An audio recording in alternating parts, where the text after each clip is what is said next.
All right, cool. And we are now recording. We're now recording. That's all hot. All right. And I'm going with the theme song video in 3, 2, and 1.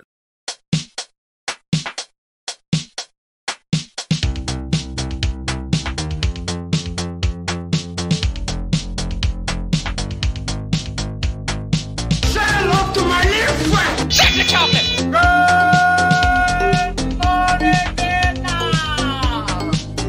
It's time for another episode of Popcorn and Parachute Pants, a podcast where we discuss the very best of movies of the 1980s.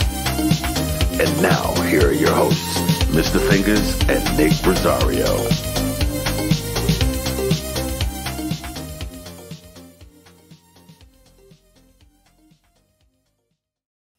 Hey, what's good? What's good? What's good, ladies and gentlemen, boys and girls? I told you we were coming, didn't I?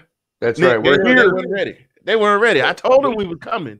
Nobody's ever I sent ready. it in a letter. I sent it in a tweet. I sent it in a Snapchat. Even That's though I right. don't even have Snapchat, I'm that good. I put it on IG. I put it on Facebook. I even went back for the over 55 crowd and put it on MySpace. That's how far. There you And go. Black Planet. You want to talk about a throwback?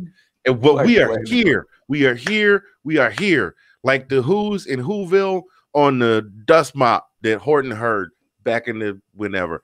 Anyway, ladies and gentlemen, boys and girls, welcome to the very first episode of Popcorn and Parachute Pants. I am That's right. Mr. Fingaz, and that is my host over there, Mr. I Want to Smoke, Nick Rosario. I don't know if I can call you I Want to Smoke on this show because you're not really bringing I don't want Sean to get upset. We got another thing going on over there. Maybe intellectual property is, we might want to chill on that one for now. We'll see. Okay. We don't want to get sued yet. We just started. All right, we just call you Nick Rosario then. That's where we're gonna leave Just that. big Nick Rosario, whatever. It's all good. Yeah, we'll save I Want to Smoke for the For Let's another Talk time. Football Right. podcast, right? For when we do the Cheech and Chong movies. No. Hey man, that's a good concept. But how do you get the sun to shine on the ones that pay, man? That's right. Different there. We'll get into that later. Anyway, our whole concept behind this show is we take the best of 80s movies and we break them down. We do one per episode. We're going to have some more segments coming a little bit later on in further episodes. But today, after grand discussion, much discussion and deliberation, we decided to bring you a classic that is near and dear to both of us. And everybody that knows me knows exactly what I'm going to say. So we're just going to go ahead and reveal it. Ladies and gentlemen, today we're discussing Coming to America, the Eddie Murphy classic Coming to from America. 1988. An absolutely awesome movie. So, released in 1988. It's a huge movie at that time because Eddie Murphy was the biggest star in Hollywood. Arsenio Hall had not was yet. Just the talk show started, right? His talk show had just gotten started good, if I do remember. No. Yeah, I think it was just getting started. His talk show didn't launch until later that September. Oh, is that what it was? Okay. Yeah, I remember that because that was my freshman year of college. I remember my everybody was sitting in the TV lounge and they were just dying and howling. But my roommate and I had a TV in the room, so because we were there. Cool. You go. So, but yeah. So Eddie Murphy, Arsenio Hall, this star-studded cast, and it was one of. I could be wrong, and somebody could correct me. It was probably the first major studio release that wasn't like a Shaft or Superfly. That it was a blaxploitation. Yeah, it was an all black cast. Yeah, and it portrayed black excellence and African love and all of those things. So at any rate, no matter what way you dissect it, it is quite possibly the crowning jewel in Eddie Murphy's film arsenal. For sure. I think it's definitely up there. Yeah. And for me, everybody that knows me knows that is my absolute favorite movie. Right. I talk about it and reference it all the time. I've actually got a skit that I did that I put on Facebook. Mr. McDowell. We'll get into that later. But so yeah, I mean, here we have this African prince. If you've never seen the movie before, you've definitely been living under a rock. An African prince wakes up on his 21st birthday, realizes that he is to meet his wife to be, decides to go to America to find his bride, and absolute hilarity ensues. And so yeah, the movie's, what is it, 33 years old as of this year. Yeah, you got to figure 33 years old, yeah. And still holds up. I mean, aside from stuff like payphones and clothing styles and hairstyles, right, still holds up to this day. So Nick, I'm gonna shut up and let you have something to say, because I've been talking for a good solid 5 minutes. Well, no, yeah, this is just one of those movies where you laugh literally from beginning to end. I mean, remembering the first time that I saw it back in the theater, back in '88, man, I swear to you, I was crying, from the get-go, just all with everything. Like, Eddie Murphy is just a funny man. He always has been. He's got his sidekick Arsenio Hall in here to enjoy the laughs and to do and with all just like, it's always the one thing I love about like the comedy of Eddie Murphy, or like the comedy styling. It doesn't have to knock you over the head. Sometimes it's subtle. Sometimes it's a big goof. Sometimes, it's different. It's not always the same. He doesn't hit you the same way every time. Right. Some like I said, there's little subtleties and stuff. There's jokes you really have to, okay, I get that. But I mean, it's just, you laugh from beginning to end. It's a great movie. We're going to get into it. There's tons of cameos in this movie. A lot of people were just getting started in their careers who appeared in this movie. So we'll talk about all that and get you all the fun stuff and some little tidbits about the movie in between here and there. But I'm just excited to be here. This is fun. I have been a movie guy my entire life. My dad. You said that, and I almost immediately went the Black Awareness Badge. I am very happy to be here. I'm very happy to be here. Yeah. No, it's true though. My dad started like, parents would we go to movies, and then my dad, especially when we were with him, we would go to the movies every weekend. We were with him. Me and my sister, we'd go to one of our local theaters, so we get a double feature for like $2. So we'd go every weekend to the movies and watch whatever was out. So yeah, 80s was definitely my decade. This is definitely right up my alley, and I'm ready to go. Let's do this. Oh man. So I don't know. The very first laugh, of course, that I think that everybody got in the film was the bathers.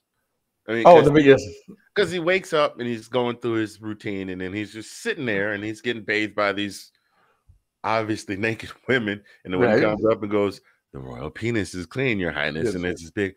And from that point going forward, it was just. You just go from there. It just goes one laugh after another. I think, to touch on what you said about this movie, I think the genius of this movie is that even though Eddie was the star, yes, he didn't have to have all the lines, for it to be funny. Like, absolutely not. It was the first time that I remember that even though he was the feature player, that he stepped back and let other people shine and get their moment. I mean, Arsenio had the James Earl Jones. I mean, come on, James Earl Jones. You're talking about a guy that at that time had easily 40 years of acting under his belt. And to see him play this very stoic, very serious, Hakeem, you know, I've always wondered if you had sex with your bathers. Yeah, exactly. You know what I mean? And then, like he was getting ready to have a serious conversation, and then goes, "I know I do." Like, I know, I know it. King Joffrey, back up, King Joffrey. So. But see, you already hit on it there, because that's the beauty of it. Is Eddie Murphy is more over the whole film, the straight man. Everything, the comedy is pretty much around him. Like, yes, he's like the babe out of the woods once he gets to New York. But that's the beauty of it, is he doesn't, like you said, all the funny lines aren't his. It's all the other supporting characters that really kind of make this movie as well. Like, he carries it, of course. But everything else is like, just everything that they do around him is just so hilarious. Like you said, even with that, like Paul Bates in that opening scene when he's singing about before Vanessa Bell Calloway comes out as his bride, he starts singing about, she's your queen, and, she's ready for you. She's clean, free from infection and all this stuff. Like, which that's when I laughed really hard. Oh my God. When I heard that, I died. When he hit that last note. Yeah. And then just went straight back to. And then straight faced, like nothing at right. Back to stone face. That's the greatest. And that's subtlety. That's little things. But to me, that was hilarious, because like, here's this big burly dude singing his, these high notes and this whole thing, and then he just goes and right back to being stoic. I laughed. I thought it was funny. And then following that, when they're having the conversation, when he and Vanessa Bell Calloway, when Princess Amani, when they're having the conversation, Yes. and he says, "Bark like a dog," And she and does. she just starts barking and hopping on one foot, and Eddie Murphy breaks the fourth wall, looks right at the camera, Right, exactly. The whole that I think that was the genius of it. And then what he did was, even he had some zingers, but He the did. The zingers that he had them as the bulk of them came as either Saul the barber, Saul the customer, or Clarence the barber. Clarence Barber, yeah. But he and Randy Watson, of course. Who could forget? Well, Randy Watson? I have a T-shirt with Randy Watson on it. You did not buy one of those Randy Watson T-shirts off Facebook. You did. Yes, I did. Yes, I did. I found one in my size and I bought it. Randy Watson National Tour. I don't care. See, well, you know what though? While you joking, I have a shirt. For Father's Day, the kids got me a shirt with the McDowell's arch on it. See, there you go. Excuse me, not the arc, the golden arcs. The golden arch, right? Don't get him. McDowell's such and such a Queens Boulevard down in Jamaica. That's right, Jamaica, Queens. But yeah, no, I definitely got my shirt because that see again. But that Randy Watson gear, we're going to get into that more because as the movie goes on, as we get through here. But yeah, how do you not? Like I said, there's just so much in this movie that you can't honestly tell me if you're a fan of any kind of comedy that you can sit through this movie and not laugh. There's just impossible for you to, you can't just sit there and be like, oh, this movie. No, there's no way you cannot laugh watching this film. I think it was a complete comedy. Yeah. It was a complete comedy that didn't have to be over the top slapstick to still be absolutely hilarious. Right, exactly. Like subtle jokes, like at the engagement party when Cleo asks the Jenks family to join him, and they get up and the Jerry curl juice is on the back of the couch. On the back of the couch, right? Which, because Jerry curl was still. Well, actually, Jerry curl was kind of on its way out because then the women were doing the asymmetric hairdos, and in the 90s, Salt and Pepper. Salt and Pepper had women completely losing their minds. They had I'm like, how do you hold your head? Like, it's hard to. You could not look at a black woman in the 90s and not cock your head to the side just because of no hair on this side and all the hairs on this side. And all there's on that side, right? The angle of the back. I'm not to my sisters. I'm not dogging. It just in retrospect, it's like, ooh. Wow. That was a hell of a hairdo. Yeah. So, but the Jerry curl juice on the couch, and the soul glow, and just the whole Jerry curl trend, and too many things to unpack in this movie. Yeah, absolutely. Soul glow. That's. To be completely honest with you, if you asked me why it's my favorite movie, I honestly couldn't tell you, other than it is just the absolute. I've always been a fan of Eddie Murphy, right? And it's just funny. I've been a fan of Eddie Murphy since I used to have to sneak and watch Saturday Night Live because my parents wouldn't let me. When Eddie Murphy was on, because they were like, well, he does my mother. He does them dirty jokes. I don't want you watching him, so I would sneak and watch it. Then I got old enough to have my own TV. Then I would watch it on Saturday night. For sure. And that was right around the time that he was on his way out because the movies were blowing up and stuff. Yeah. But I didn't see Delirious until, good Lord, I don't know how old I was when I finally saw Delirious. I know I snuck and bought the tape. I bought both tapes. I bought the Eddie Murphy tape where he talks about the talking car and Delirious, and just laughed my ass. I would have my headphones on in my Walkman, just be laughing. They'd be like, what you listening to? Bill Cosby?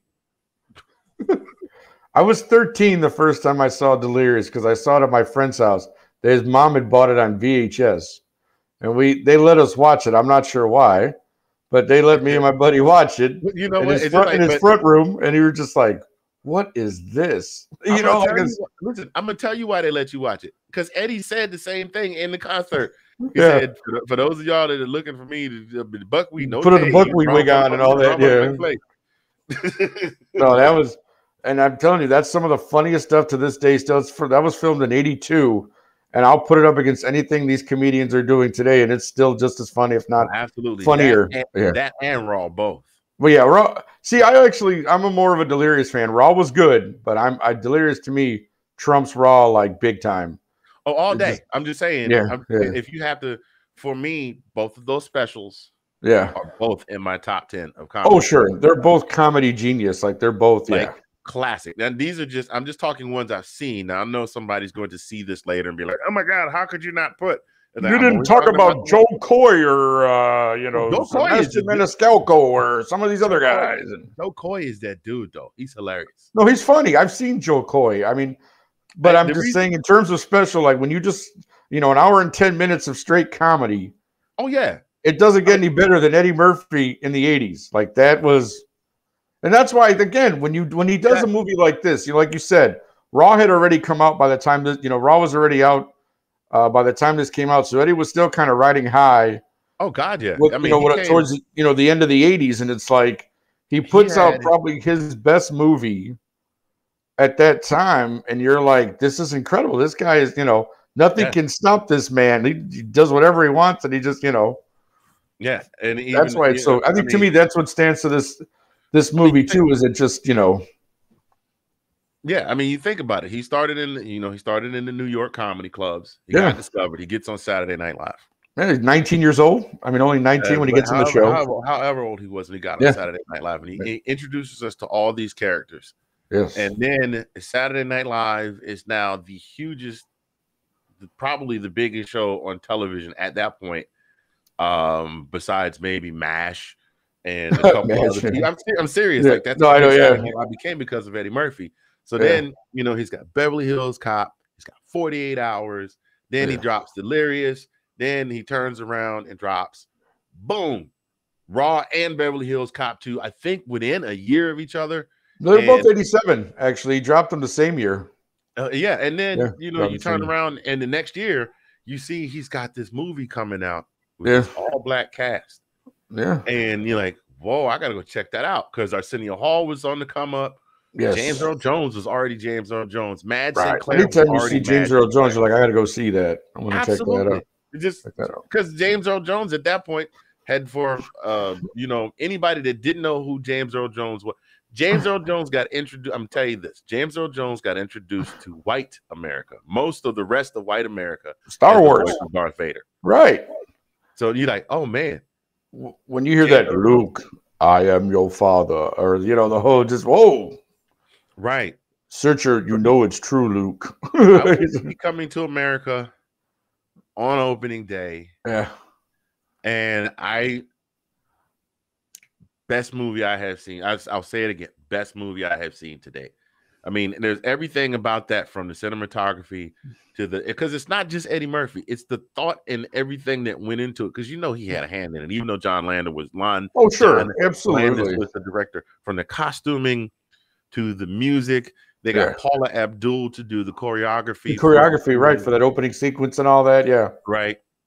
I mean, the palace and the visual and just everything about that movie that went into it. Just there's like one point where an elephant walks by as they're talking. You just sit there and go, where's the elephant coming from? Like stuff like that. Y'all just let elephants roam around on your property like no. Right, exactly. Like, come on. I guess that's what princes do, huh? They're right.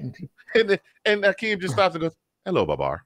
Yeah, I know. It's just like, right. I mean, it's just like every day, But yeah, the good stuff, man, all the way around. All the way around. And the build up, the story itself, like there weren't any loose ends at the end of the movie. Sometimes a movie ends, you go, hey, what happened to so and so? Now, when the sequel came back, there were a couple of people that were missing that I wanted to know what happened to that we didn't get to see. Like we didn't see Daryl and Patrice anymore. No, that's true. That's right. We didn't see Eric LaSalle or the sister, right? Yeah, we didn't see those two anymore. But it was insinuated that they hooked up. Right, they hooked up. I kind of wanted to have a run back on what happened to Sam Jackson. Like it would have been funny. For me, what would have been funny was to have seen Samuel L. Jackson working as the manager in the Zamunda McDowell's after having right, yeah, or like Akeem's driver or something in Queens, Yeah, that's funny. And then you mentioned before we came on that it would have been great to see Akeem and Simi walk into the Mighty Sharp and see Sweets, Clarence, and Morris sitting there. And Clarence is still cutting Cuba Gooding's hair. Right, and Cuba Gooding still sitting in the chair getting a haircut like 30 years later. That would have been great. Which is not far off the mark, because sometimes you will go in the barbershop on Saturday and get there at 6. Get there at 6 in the morning and won't get out till 2. Right. It's a full day at the barbershop, my friend, right? Oh, absolutely. That's a long day at the barbershop. And I've had many of those days. That's why. There you go. See, you know. me and my Gillette Quadro Glide or whatever it is, the Power Glide. 15 minutes, $0. $0. That's right. $16 every 3 months for a 3-pack. There you go. Can't beat that. Spend what, $64 the whole year to keep my hair cut and shaved and doing this. Shoot, the way I hear is barbers going to the barbershop now is $50. Yeah, it's no joke going to the barbershop, man. I mean, they'll line you up nice, but you're gonna pay for it. So yeah, barbers haircuts was $15 the last time I went to a barber, and that was almost 30 years ago. So yeah, makes sense, but still, that's a lot of money for you to just cut some hair off my head. But anyway, I digress. You digress. So there you go. I digress. I mean, this is a movie that is just absolutely chock full of laughs from the start to the finish. But what I want to know is, and I'm going to let you go first. Okay. Because I still got to think about it for me. Okay. I want to know what you think the absolute funniest scene in that movie was. What was the one for you that gave you the biggest laugh that you were like, man, I've got to go back and I'm just going to have to go back and watch this on the VHS later on. Like you missed something else that happened. Yeah, no. Man, funniest scene. Well, there's probably a couple, but I'm going to go with one. I'm not going to lie to you. The scene where Sam Jackson robs the McDowells, tries to rob the McDowells. Mm-hmm. And just because of the way that Eddie Murphy plays it so straight with Samuel Jackson swearing at him, and he's like, please refrain from using any further obscenities in front of these people or I will be forced to thrash you. Like, he's just so calm about it. Like, I'm about to whoop your ass if you say something else. Or, yeah, you know what I mean? Like, and said it like a gentleman. Right. No, that's what I'm saying. Like, it's so funny, so straight. Just so, and he's like, there's Samuel Jackson swearing at him and then you see all of a sudden he's undoing the mop slowly as he's talking. You know, he's trying to hold up. Louis Anderson's trying to get the money in the bag and everything, and he's all sweating and It's following me, fat boy. Yeah, exactly. So then all of a sudden he just whoops it under. Semi comes running over, gun flies in the air. Semi grabs it, tells him to freeze, you diseased rhinoceros piss or whatever the hell he said to him. Like, dude. So I just find it funny, like I said, because you just sit there, it's subtle laughs, but it just, to me, it cracks me up. But I think again, now that I think about it, now when you say, the funniest probably to me is the Joe Louis discussion in the barbershop. Oh, I think that has to be the funniest, probably that's the funniest scene in the movie now that I think about it. Really like hardcore, like when you see Clarence getting so upset when they talk about Rocky Marciano, like you must got your goddamn mind. Joe Louis the greatest boxer ever lived. Right. I'll be with you boys in a second. Right? Yeah. He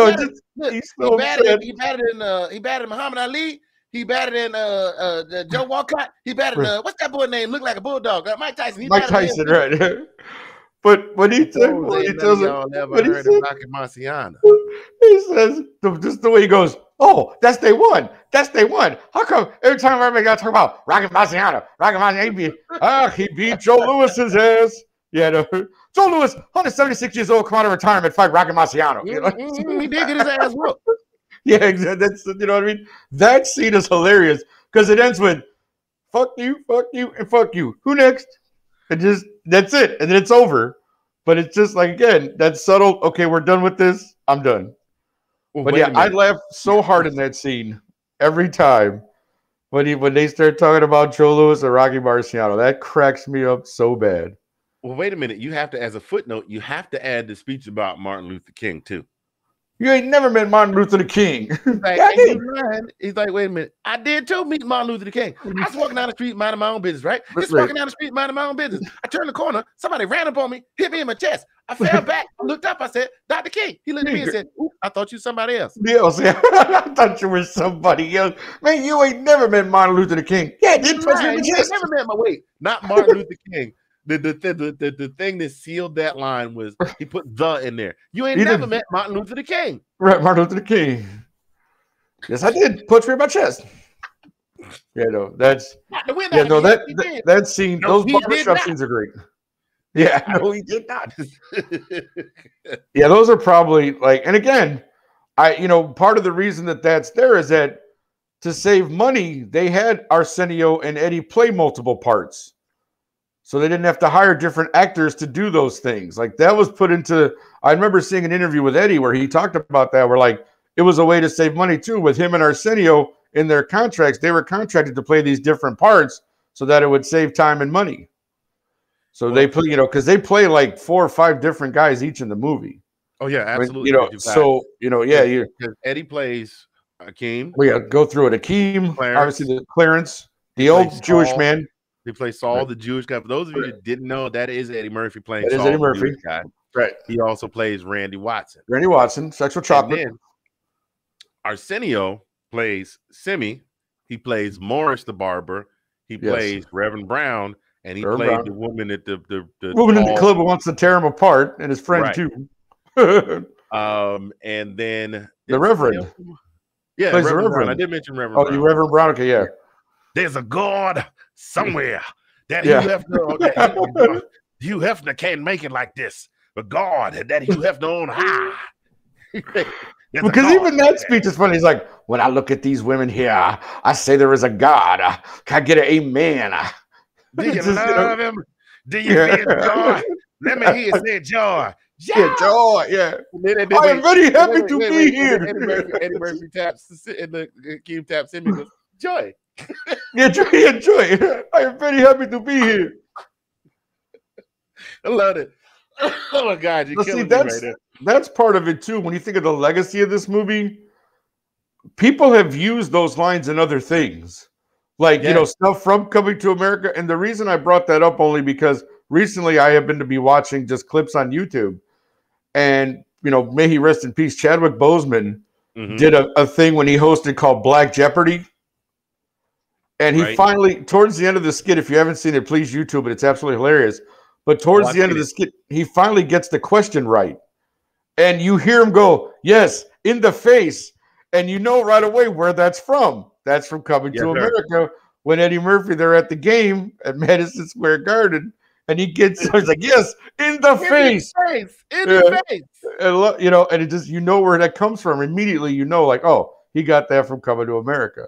So this movie, again, not just is it funny, it's all, it's all that. But it's also lasted, it stood the test of time. And people have quoted this in other things. Like, that's how a movie to me is good and it really resonates with people. Oh, yeah. Now, I've got to give you my funniest scene. Yes, let's hear my funny scene is a lot more subtle. Okay. But it's got a build-up, but it's a lot more subtle. It's Mr. McDowell is in the office going through the books, and Akeem rolls up on him with that mop bucket, and he starts talking about, because he wants to get in good with Cleo McDowell so that he can get to Lisa. And he starts talking about, sir, I was wondering if you happened to catch the professional football contest that was on television last night. That's right. No, I didn't. Oh, I thought it was a marvelous game. The Packers of Green Bay were playing the Vikings of Minnesota. And in the end, the Vikings triumphed by kicking an oblong spear made from the skin of a pig through an upright edge. It was a most ripping victory. Yeah. Right there. I was done. And then he smiled like he was proud of himself. He smiled like he was so proud of himself. Right. And that right there just got me. And then if that wasn't funny enough, McDowell just says, if you want to keep working here, stay off the drugs. Off the drugs, right? Straight face, just. And to see him play a character that was humble. Now to talk about your funny scene, did you feel the dew point factor go up at the table when Lisa saw Akeem just get up with a mop handle and just completely stood up so casually like he was going to the bathroom, like, excuse me for a moment, and then handles the dude with a shotgun. And then she's like, oh, like she turned into Blanche Devereaux. That's funny. Yeah, no, it's funny because the actress who played, I had coffee in my hand. Oh yeah. I heard the sounds of I would have helped, but I had the coffee in my hand. the actress who played Lisa was funny because thank you, Sherry Hidley. I was trying to remember what her name was. I can't believe I watched her on All My Children. She was a soap opera actress. Oh, really? I didn't know that. In the 90s. Like and people can be like, why were you watching All My Children in the 90s? That's another story for another time. But I'm just letting you know I did. And so I remember Sherry Hidley had a really huge role. She started on soap operas. And so when I finally saw her in a movie, I'm like, oh, she got a movie. Look at that. And so, yeah, that was just an interesting little note to see someone you watched on TV for years and then go, oh, she finally got into a movie. Very nice. Yeah. So you got, and then you had people that got their start. Yeah. You had all these people that got their start in Coming to America, which we're going to go into next, which is going to be our next segment. I think for me, the second funniest scene, gosh, there's too many. There really is, though. You're like, you know what I'm saying? Like, I mean, and I just watched this movie again like about a month ago, so it was like, yeah. Oh man, I can't really put a finger on the rest of them.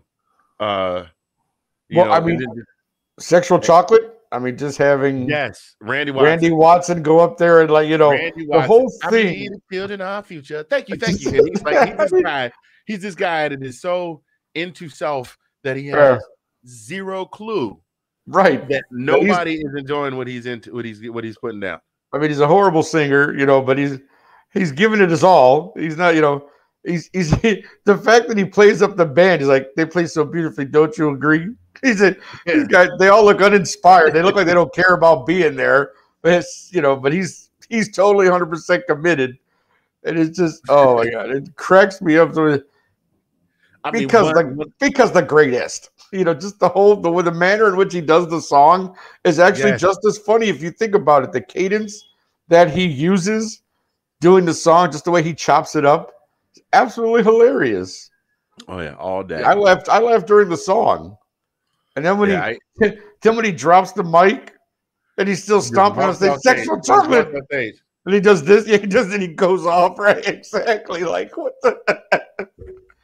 That's one more time for Randy Watson. Right. Yeah, give it up. Randy Watson. That boy is good. Yeah, good and terrible. Exactly. Which again leads to another great little line from the guys from the barbershop. So yeah.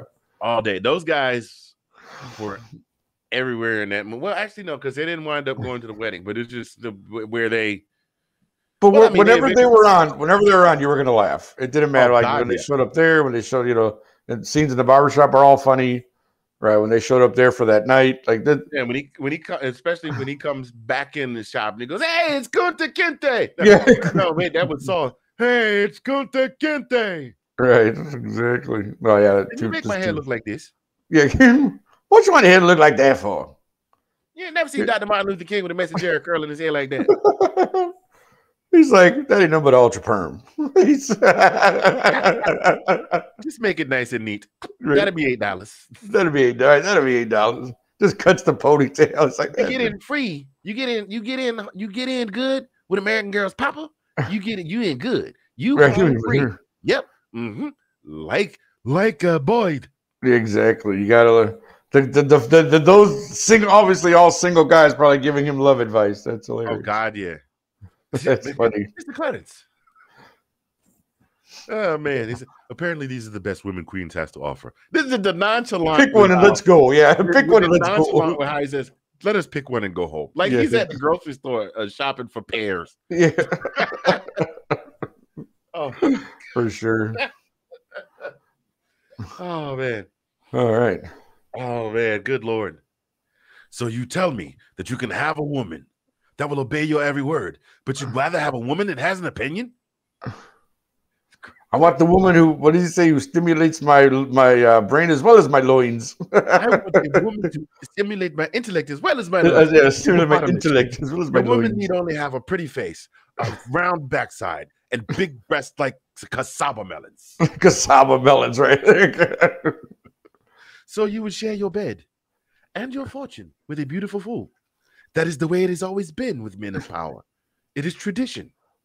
Well, tradition also dictates that times do and must change, my friend.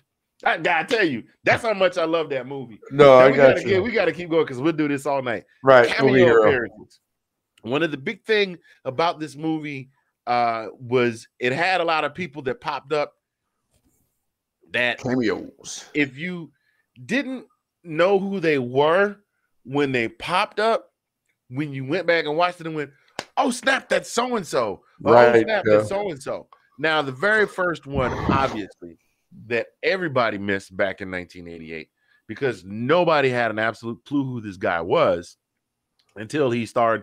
Until he starred in a very well-known drama directed by the late John Singleton entitled Boys in the Hood. Boys in the Hood. Chestnut, Mr. Morris Chestnut, Mr. Cuba Gooding Jr.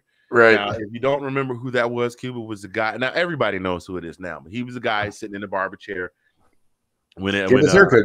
Yeah, getting his haircut when they first came into the barbershop. Not a word. He didn't have a single line. He's just sitting there looking like Cuba Gooding Jr. with that look that Cuba Gooding has. Like, like he's just trying to be in the conversation with the cool guys, but he don't want to open his mouth because he's scared he's gonna say something dumb. So right, exactly. There you go. But, he knows he's been in there long enough to know just sit in the chair, shut up, because one of them guys gonna get you.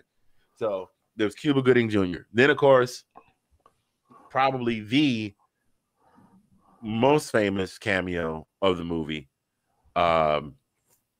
was the man who made America fall in love with its favorite 12-letter word, Mr. Snakes on a Plane himself, Samuel L. Jackson, who that was his, actually, that would have been his second bit part.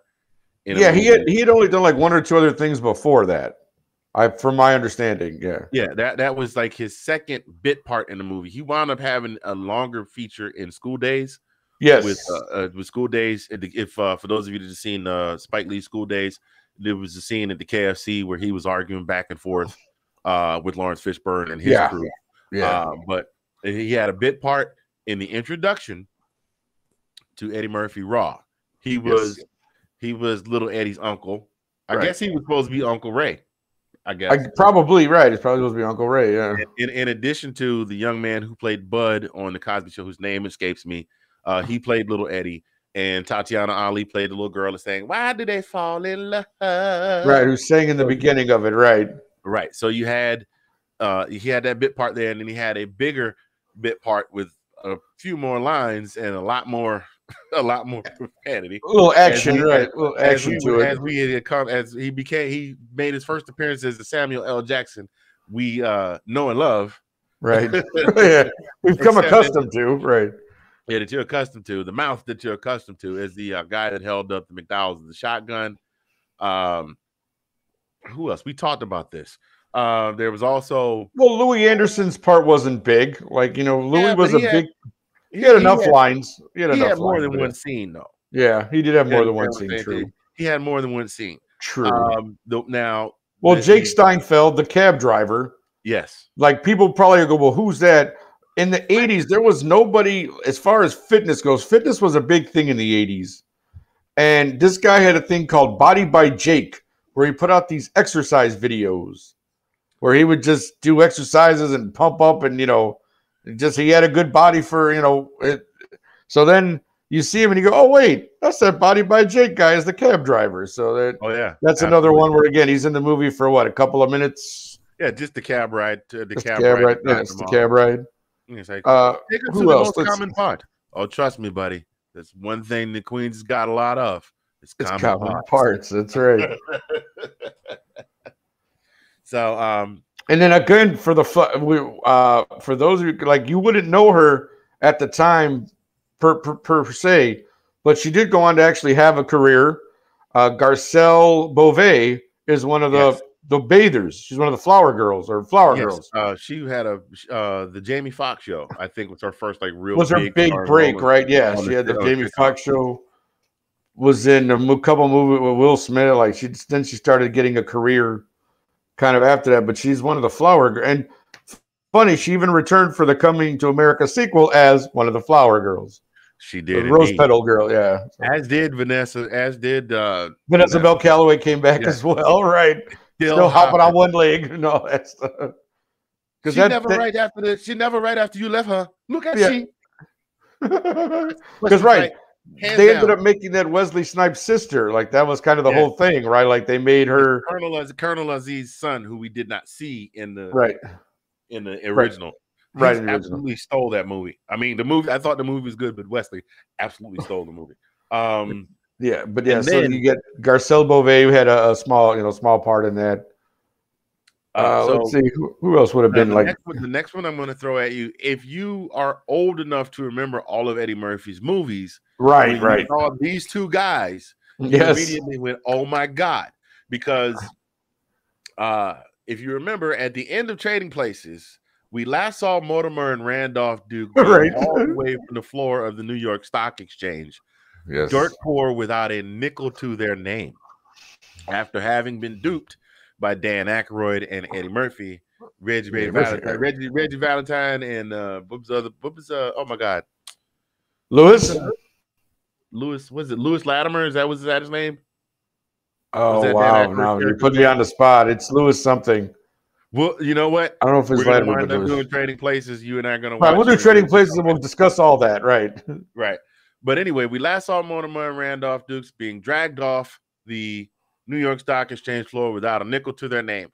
We did not see them again for another 4 or 5 years until a young prince disguised as a McDowell's worker who was trying to woo a young lady took some money he took from his best friend so that he wouldn't cause any more trouble and gave it to 2 street bums lying on the street. Right. Turned out to be Randolph and Mortimer, Mr. Ralph Bellamy, the late Ralph Bellamy, the late Don Amici.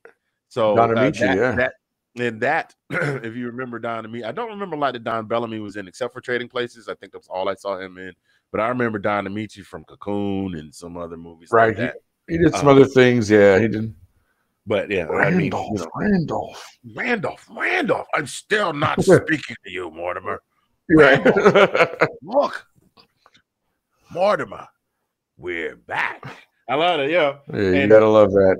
But the connection there is that John Landis was the director for 48 Hours and also came in as the director for Trading Places and then Trading Places, and also was the director for Coming to America. So they gave that little throwback, and then for continuity's sake, they brought, Randolph and Mortimer made another cameo as the late Randolph and Mortimer in a portrait over their grandson's desk. Right, over the grandson who's now running Duke and Duke. Right.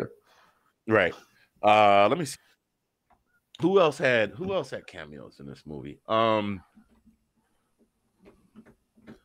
Vondi Curtis Hall. I know a lot of people don't know who he is. No, Vondi Curtis, he had a career too, yeah. But he was the soda vendor. Oh my goodness! Just the man I met in the restroom. Yeah. Who's that? And the thing about this film is that a goodly amount of folks from this movie went on that were not already big stars or perhaps careers. Yeah.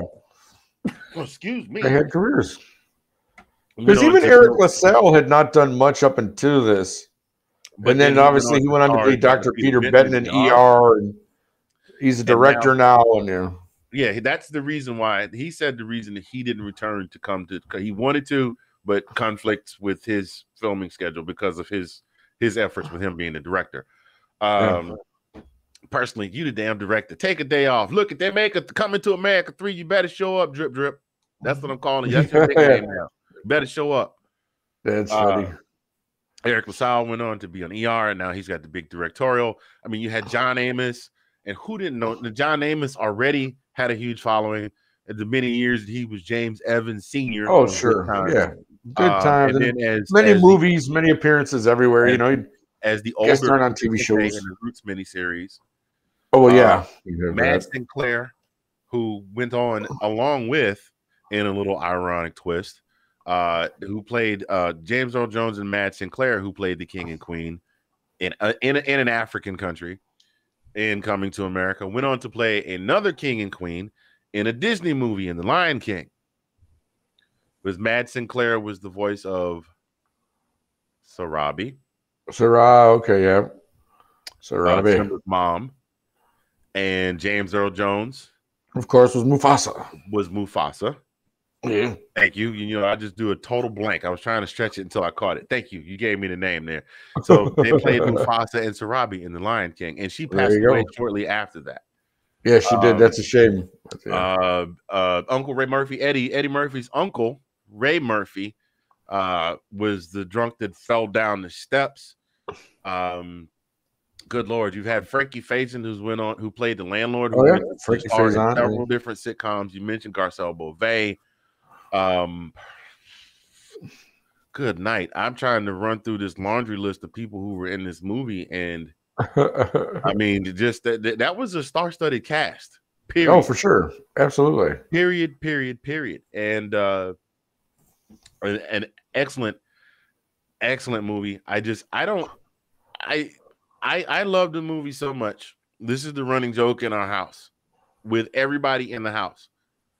If I'm in the middle of doing something, like say I'm in here in the studio, and my family knows I'm in here, and they're out there in the living room watching TV, and Coming to America comes on, right? And they hear me come out, they will quickly change the channel, because if I see it, I will stop what I am doing. Everything stops for Coming to America.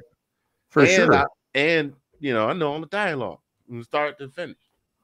So they're like, no, he's gonna start talking again. I had a running bet with his voices. I had a running bet with my wife. It took 6 years, I think it was. Let's see, we met 6, 7. Let's see, when did I start working for the post office? 2016. We met in 2009. Okay. Yeah, it took 6 years from when we moved in together in 2010 until 2016. No, 2017. It took 7 years. Because I would quote all of the lines from the movie. And she was like, "Do you not ever not quote when you?" I said, "No, I don't know why. I can't help it. Like I can have my back turned and do lines. I could be like the TV will be on and I'm doing some shit and I'm quoting from the movie."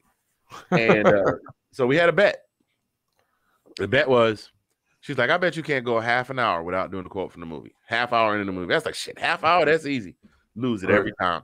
There you go. 7 years for me to win. And even then, it was just because I had been working for like 14 straight days, hadn't had a day off. Managed to get the day off for my birthday. We were watching Coming to America, and I fell asleep. And I was just as I was nodding off good, I heard my wife say, "Well, I'll be damned." I said, "What?" She said, "You went to bed." I said, "I did," because I was just drooling all on myself and everything. Right, like, oh, I won. Yeah, and the bet was she would take me anywhere I wanted to eat. Really? No matter how expensive, and I could not. I couldn't just go. I couldn't make that part of my brain go, "Shut up, don't do it." Right, just don't do it, right? Because I'm gonna hit it in the pockets. I'm gonna take me to McCormick and Smith or something like that. Oh, that's funny. Yeah, same. Yeah, that movie impacted me in a way that because he was always at one point I thought I wanted to do stand-up comedy, and some of the people that I emulated, just with like Bill Cosby, Hey, look, say what you want to say about who we found out he was, ladies and gentlemen. There is no denying that at that prior to that he was listed in history as one of the funniest men to ever do it between the stand-up comedy and the Cosby Show. Period. I mean, you don't get to stay on network television for 8 years and then just decide you're gonna leave when you want to leave. Most shows get canceled. They let him do a full 8-year run. Yeah, and developed another show that came behind that ran behind it every night. So different world. Yeah. So Bill Cosby, Eddie Murphy, Richard Pryor. It's funny. There's like those guys were kind of the top 3 at the time. Robin Williams, loved Robin. Sure. But Eddie was my guy. Yep. And this movie I've carried it with me because it takes me back. I think part of it is it takes me back to when I was 18 years old and didn't have a care in the world. I hadn't graduated high school yet. No, I did. I graduated that summer. You started college, right? But I'd started college, didn't have a care in the world, was just enjoying life. Didn't have any responsibilities, no bills, no car note, no insurance, no HMO, PPO, no healthcare, none of that. It's just life in general. And so it always takes me back to a happy place in my life. And there's not a time that if I'm having a bad day, I can't put that movie on and be in a good mood by the time it's over. It's serious. By the time Hakeem gets done talking about football, that's it. I'm cracking up. My kids are like, Yay, Christmas Day. We're going to watch Coming to America and then Die Hard again. There you go. That's the ritual in the Die house. Hard. That's the ritual Coming to now. America, Die Hard. You know, it's all over when it becomes part of the ritual. There it is. Absolutely. Absolutely.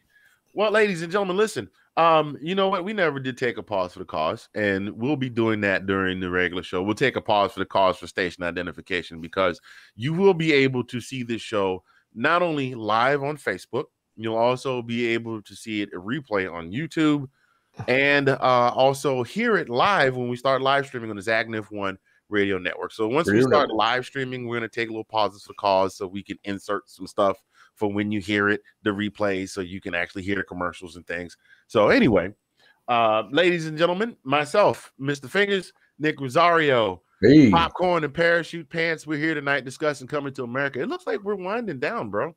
I think so. I think we've got covered a lot for this particular movie. Again, I don't know too many people in America who haven't seen it. So yeah, I would say that you know, we covered a lot of ground with it and that sort. So I think we're good. I think we're good. Any parting words? Do you think any final things you'd like to comment on about the movie? Any final things I'd like to comment about? You know, anything that we find maybe important or think, you know, it should, because I hear, for me it would be this, because as we kind of alluded to it before, but you know, it's one of the first times you really see like an all-black cast, and they're not, you know, they're an affluent family. They're not struggling. They're not suffering. They're not, because even when he goes to New York, you know, McDowell may not be as rich as them, but here's a successful black business owner. Right. Whether he's stealing from McDonald's or not is irrelevant. He's got a successful business, right? He's got a successful business. Here to see you. It's right. People from McDonald's, is it? McDonald's, is it? Yeah. Wait, Louis Anderson. I don't think so. Yeah, I don't think exactly. But yeah, so I mean, you got a successful black businessman on one end, obviously the king and prince of another country on the one end. So it was nice to see, you know, representation like that for black people. And it's 1988, which, you know, again, we don't need to get into. We can get into that another time, you know. But I just think it's a great representation. It's great to see. And again, it happened so early on, kind of in, you know, in movies in terms of that. Like, you didn't see that a lot back then. No. So to see that, yeah, go ahead. Yeah, no, I'm going to let you speak on that because you're more, you know, yeah. Yeah, I was going to tell you this. If you remember, during the 80s and into the better part of the mid-90s, there was a movement, not necessarily a Back to Africa movement, but a Pride in Africa movement. Because right, gotcha. Yeah, kente cloth everywhere, and brothers were wearing kufis, and between true. that, and it wasn't too long after that Spike Lee's Malcolm X came out. 92 was Malcolm X, yeah. You know, Spike Lee's Malcolm X came out, and you had all of these rappers that were coming out and rapping about positivity. You know, you had Run DMC talking about "I'm proud to be black," and they did a whole kind of USA to Africa type deal with all R&B singers, where they did a song for Martin Luther King. Remember Sing Celebrate with Whitney Houston, the New Edition, and the Fat Boys, and you started seeing all of these movies that started to change the narrative of things. Now, granted, we still had those because you still had your colors and your boys in the hood. Of course. Societies. But for every one of those, you had something different. And I think what was the thing? Not Jason's lyric. Jason's lyric and Jason's lyric had the "You Will Know," Black Men United. Right. Jason's lyric and Poetic Justice were kind of the first movies that were like, okay, I'm in this situation, but I want to get out. Like I want to get out of it. Right, exactly. To get out of the situation.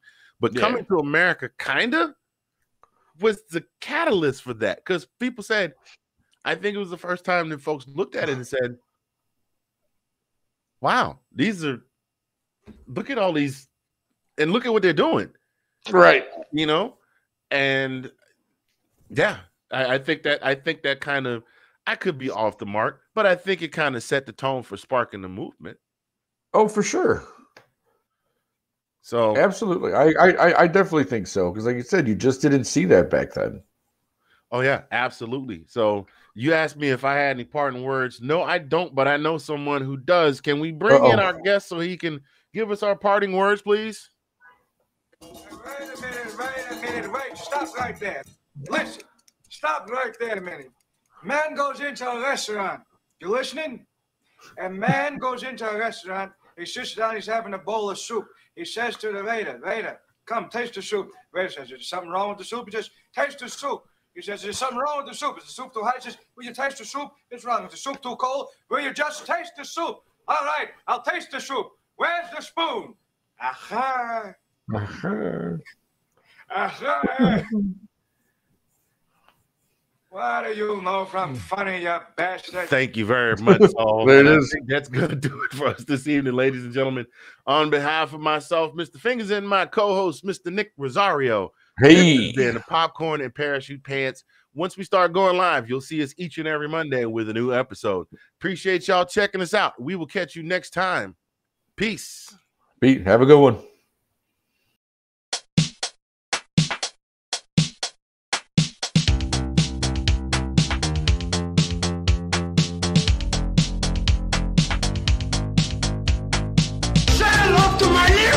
Check the chocolate!